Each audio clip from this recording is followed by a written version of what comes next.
There and welcome to my channel. If you are a person who's been learning Japanese and you're on the struggle bus, I'm so glad you're here.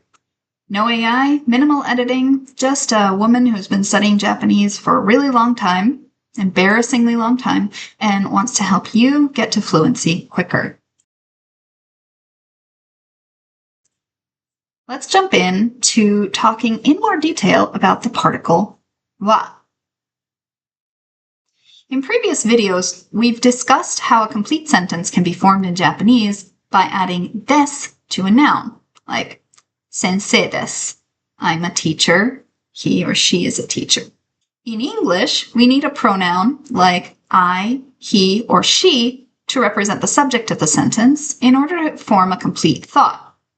But in Japanese, des is often all you need. There's no requirement that a sentence must verbally state its subject. In fact, we have sentences like this in English. Sit down. Gone fishing. In sit down, a command sentence, the implied subject is you, as in the person I'm speaking to.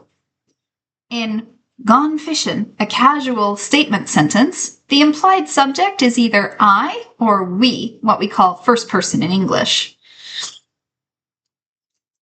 Implied sentence subjects are just way more commonly used in Japanese, but the idea that we don't have them at all in English just isn't true. Eventually, in every conversation, though, even in Japanese, you'll run into situations where you'll need to specify who exactly you're talking about. In this case, we typically use particle wa to mark the subject, as I discussed in the particles video. Here are a few examples. Nakamura-san wa sensei desu. Mike-kun wa Nakamura sensei no seito desu. Kyou wa 5月4日です。私はアメリカ人です。I want to draw your attention to the last sentence there.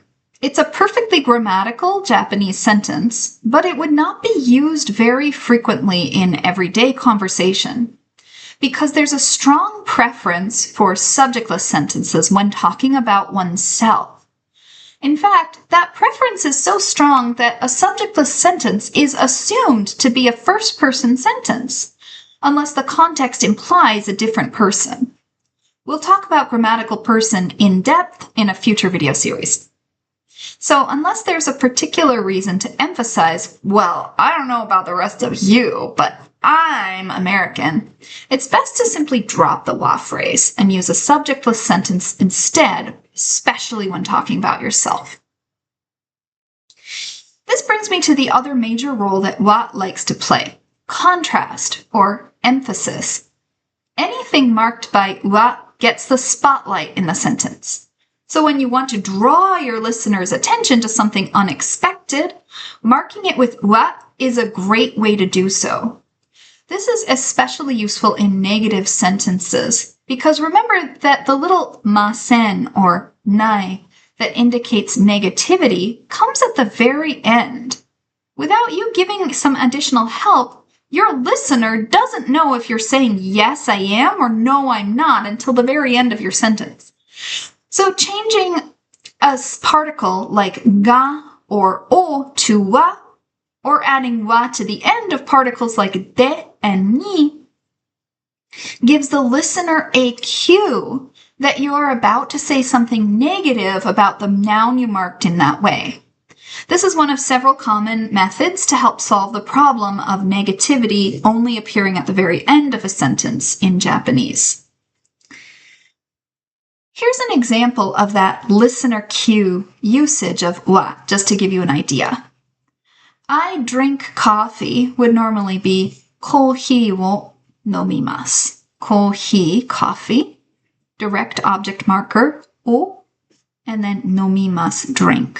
We'll go in more depth with o in a future video. To make the sentence negative, as in I don't drink coffee, or I won't drink coffee, we change mas to masen. コーヒーを飲みません. But this sounds a little wooden or textbooky. It often won't really sound like natural Japanese. One way to make it more natural would be to replace that direct object marker wo with wa. コーヒーは飲みません. You might translate this as coffee. I don't drink it. Let's review. In today's lesson, we discussed when and how to use wa to identify the subject or topic of your sentence, as well as the very common usage of wa to alert your listener that a contrast or a negative is coming. Now, as a reminder, one of the hallmarks of learner Japanese is overuse of wa phrases. Try to get in a mindset of using the minimum words necessary to make your point. If in English you'd be using a pronoun like he, I, they, or it, just drop the wa phrase entirely and make it a subjectless sentence. I hope this video was helpful. See you next time. Mata ne!